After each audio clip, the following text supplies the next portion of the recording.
We're here with Lieutenant Governor Dan Patrick, Red, White, and Blue in Austin.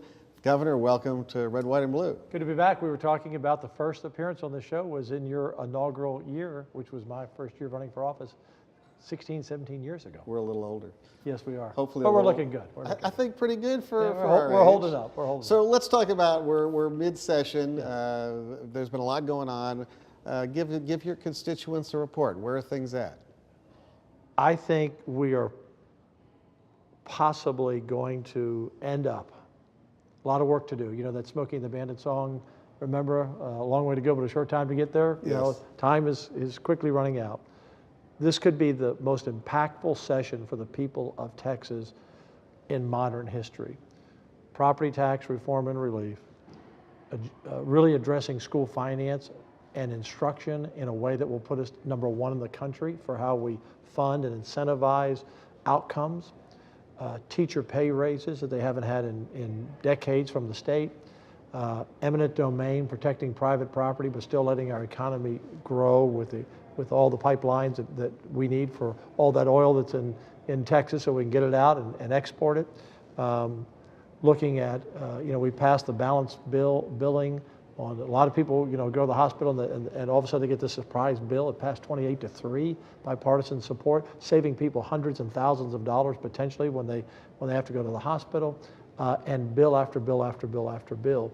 And so I'm very excited. A lot of pro-life bills, election security bills. I mean, we're really doing a lot of great work this session. Yeah, it sounds like there's been a significant... And we still have a ways to go to get it all done. We do, yeah. And the old saying is in the Texas legislature, it's a lot easier to kill things than it is to pass things. And that's what makes this extraordinary. And Gary, I will tell you, having a new speaker, Dennis Bonnen, no disrespect to the former speaker, but we're working really well together in the things that are behind the scenes of just chairmen from each house working together, of committees working together, making sure we're not doubling up our work. We're moving at a quicker pace and we always work at a quick pace. The House is working at a very fast pace. So we're making our time very efficient.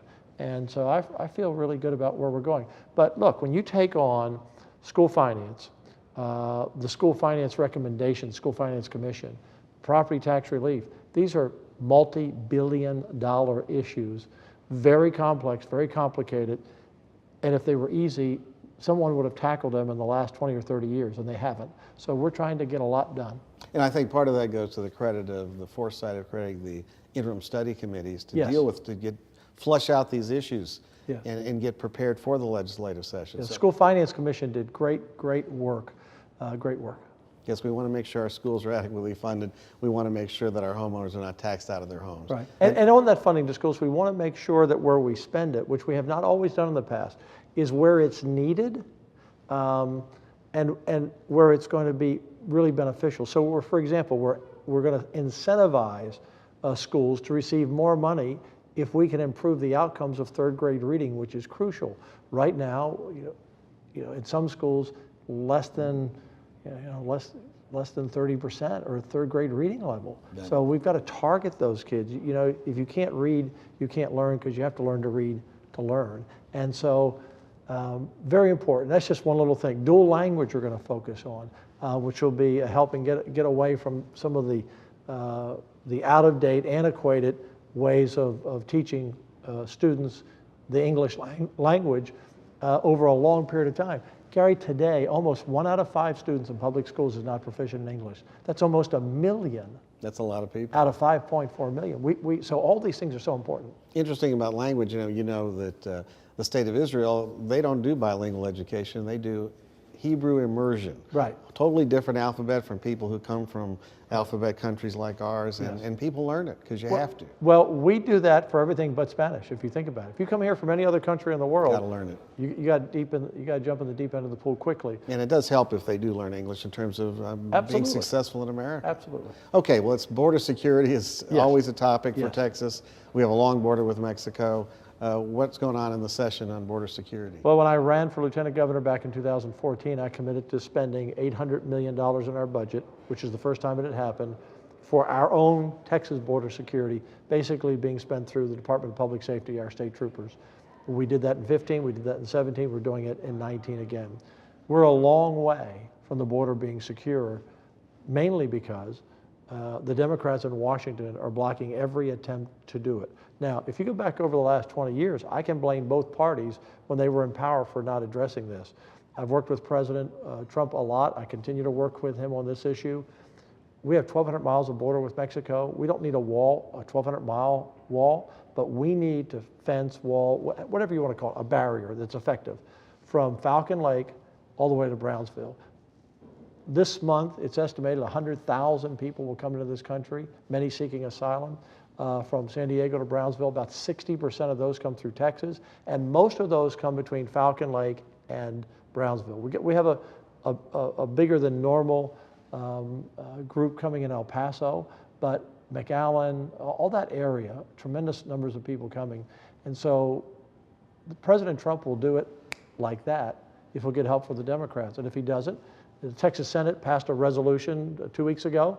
It was on a partisan basis. Republicans voted for it, saying that we support the president, support the barrier, we support the emergency. It's a crisis. Gary, we cannot educate, medicate, and incarcerate the whole world. And quite frankly, we're being overrun right now, overrun. What are the fiscal implications to the state of Texas with this massive illegal immigration? I'm not saying that every child in school that doesn't speak English is here illegally, because I've learned, working with my Democrat senators, there are a lot of children born in Hispanic families in this country that come to school that don't speak English because they live in an environment where English is not spoken. But you could assume that there's a fair amount of our students. We can't ask a young person, you know, if they're here illegally or not. So we don't know exactly how many in our schools, but you can assume that's a big number if we have 1 million that aren't proficient in English. Well, that's a huge price tag to us. Plus the classes, the bilingual classes, which now will move to dual language if all these bills pass over time, that's a cost to us. Our healthcare system, you know, if I were to put a number on it, it's in the multi-billion dollars of Texas, plus what we do in law enforcement, plus what we lose in the bad actors who come here who commit crime in our legal system and the incarceration. It's billions and billions of dollars to Texas, and the 800 million we spend on border security. If Washington would do their job and support the president, that's another 800 million we could cut taxes or put to something that is needed. So it's billions and billions of dollars to Texas. Wow. An area that has gotten publicity in recent weeks, Texas State University banned a conservative Christian student group called Turning Point. Yes. What happened to freedom of speech on our college campuses? Well, we have 30 priority bills in the session. These are bills that senators bring to me, that people bring to me, that are important to me, and we'll pass probably over 1,200 bills. But we have our 30 priorities. Now, they're very important bills beyond that 30, but 30. And one of those bills was campus free speech that Senator Joan Huffman has already passed out of here, and it passed. I may be corrected when I look at the number. I think it passed without really any objection. There may have been some no votes on it, but we recognize whether you're a liberal, a moderate, or a conservative, we cannot inhibit free speech on our college campuses. As we're doing this interview today, I saw a story early this morning that some college out in the Midwest doesn't want Vice President Pence to come. This has gotten just crazy, and you have a right. Conservative groups have a right to be on these campuses. And so we passed that bill out, and I feel sure it'll get to the governor's desk. Well, that's a significant progress there. If we get rid of freedom of speech, Governor, then it's pretty much all over. It is all over. Well, I want to thank you for taking time out from your extremely busy schedule. Well, thank you for coming up to Austin. And it gave you a chance to talk to your constituents. And we'll have you back on the show when you're out of session, when you have a little more free time. Well, thank you. This is going to be, if we can all get this done, and a lot of work again, if we can get this done, this may go down as the best session in modern Texas history, and maybe in Texas history, because we're lifting a lot of big issues up. Well, if you're dealing and solving with the Robin Hood problem, that in and of itself is an unbelievable accomplishment that many have tried and they all failed. So I wish you good luck and Godspeed on those issues. Yeah, remember, the number one issue is property tax relief, because everyone, Democrat, Republican, Independents, we must have property tax relief. So that's at the top. Robin Hood, school financing, and giving teachers and across the board big raises important. Thank you, Gary. Thank you so much.